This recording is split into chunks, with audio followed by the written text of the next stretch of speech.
Cold War era was marked by intense geopolitical tensions between the United States and the Soviet Union, often referred to as the two global superpowers at the time.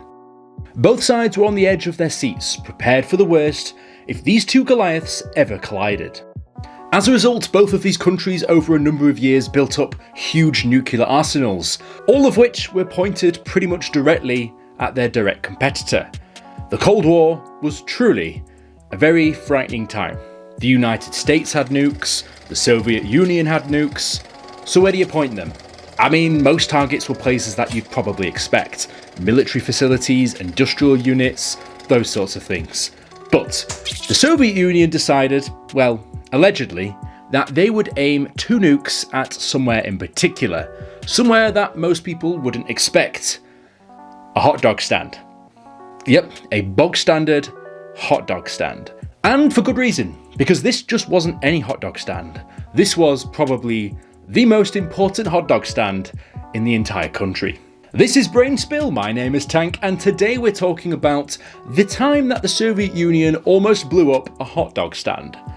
The title flabbergasted me too when I first read this story, so if you want to find out why, then get comfortable.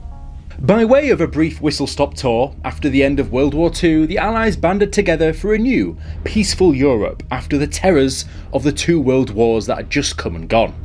One man had a very different idea, however.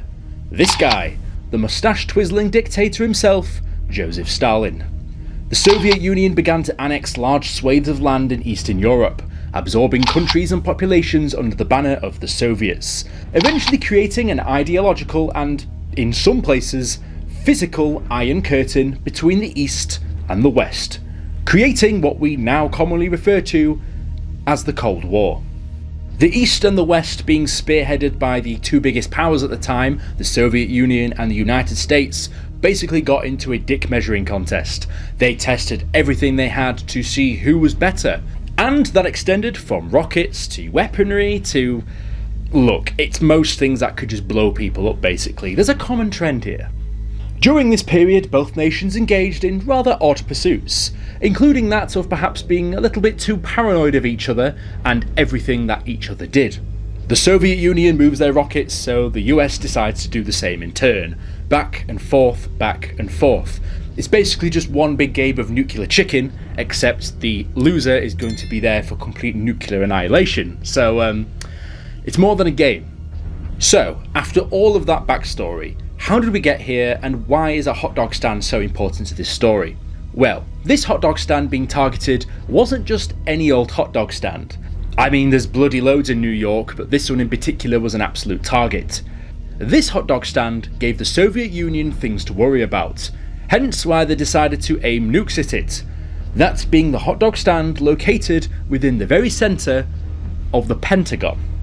Yes, that Pentagon, the US Defense Military HQ, the Pentagon. That is why they had nukes aimed at this place. I mean, that makes perfect sense. But a hot dog stand? I mean, they could have aimed for anything in that facility, maybe got a bit of intel on where really key strategic things were, but they just decided to bomb a hot dog stand instead. I mean, was there something here that we didn't know about? Was there a particular reason why they decided to do this? Well, few have theorised because we don't actually have all the answers, but just to give you an idea on why this might be the case, let me explain. Come to think of it, anyone that wasn't associated with the Pentagon or wasn't really familiar with what happened in there were kind of in the dark. I mean, do people really know what anything is in there?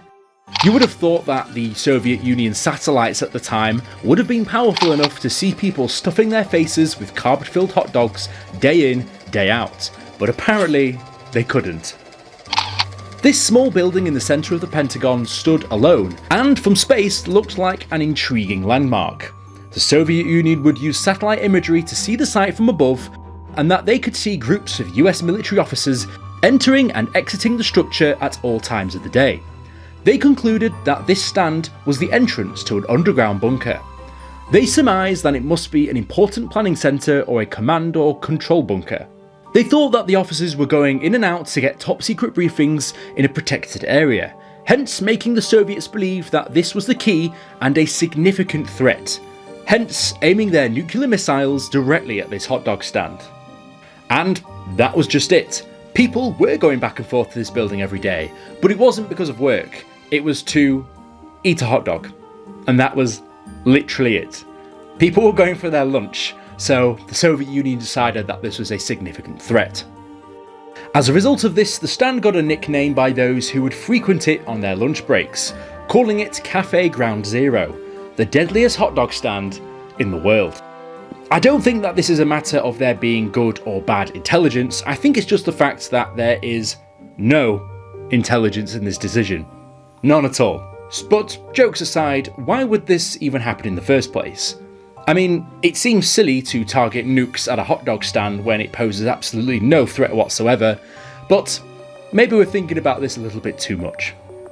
The Pentagon is a big building, and this is a central structure for the intelligence centre of one of the greatest global powers in the world at the time. The answer is a little bit more simple than you might expect. This hot dog stand is in the middle of this complex. So if you're going to nuke anywhere, why not nuke the middle of the building? I mean, what you're looking at is a nuke. If you're going to drop a nuke on this thing, I don't think it matters where you're going to drop it, because if you drop it right in the centre, the entire complex is going up. So, hot dog stand or not, I think it was just an unfortunate ground zero for a potential nuclear strike on the United States. Aside from deciding not to bomb the lawn around where it stood, they must have had, well, literally no idea what this was. Presuming that it was a bunker, I guess it makes sense in a way. Since the blast radius of the Soviet Union's biggest nuclear missile was big enough to wipe out New York City, along with parts of New Jersey and Pennsylvania, it just made sense to drop it in the middle, because the entire complex is going with it if that bomb is dropped, regardless of whether it's in the centre or whether there's a hot dog stand there or not. It's important to note that the Pentagon is a heavily fortified military complex, designed to withstand even the most devastating of attacks. So, who knows what would have happened if this was actually ground zero for a nuclear strike, or if the USSR were even capable of shooting a nuke that far. The rumour was that the hot dog stand was in the crosshairs of a potential Soviet nuclear strike for more than 30 years. But the reality of what happened here, or if this was even true, is really unknown. The only real knowings that we have of this being the case is that people that have tours of the Pentagon facility get told that this was the case. But the Soviet Union, or Russia today, have never confirmed the story, meaning that we just don't know if it's true or not. Maybe it is. I mean, if you're aiming a nuke at the middle of this whole facility, that makes perfect sense. But the fact that there just so happens to be a hot dog stand there, I don't really think adds much. I mean, I don't think they aimed it specifically at the hot dog stand, just that it was in the centre of the entire Pentagon facility. This rumour and legend surrounding the hot dog stand is told by official Pentagon tour guides during public tour days of the building, claiming very boldly that it's rumoured that a portion of their Soviet nuclear arsenal was directed at that building. That's all well and good, but again, this is a rumour, and as to whether it holds any substance is going to be for you to decide. I've seen this story bounded around online for so long, and that's why I wanted to make a video on it, to get down to the real bottom of this, and basically to say that as cool of a story as this is, it's likely not true.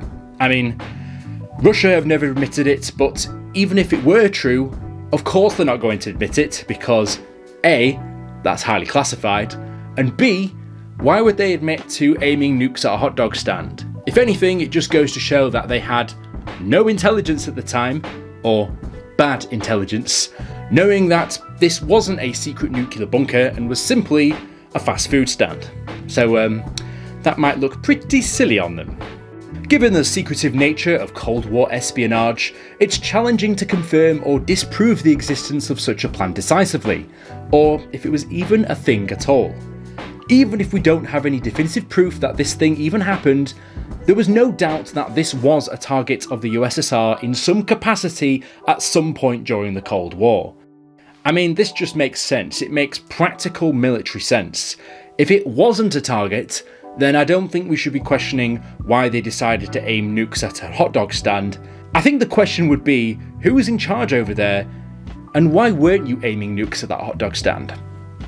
What I mean is, yes, there was probably missiles aimed at the Pentagon, but the reality that this structure was mistaken for a bunker was very unlikely. As well as that, there were an awful lot of Soviet spies scurrying around the place, so you'd think that someone in there would be able to at the very least determine what this building actually was, and the fact that it was in fact just a fast food joint for workers to go grab a bite. The hot dog stand itself was torn down and replaced by a new outdoor eatery in the year 2006 in order to modernise the stand, so this hot dog stand isn't actually there anymore.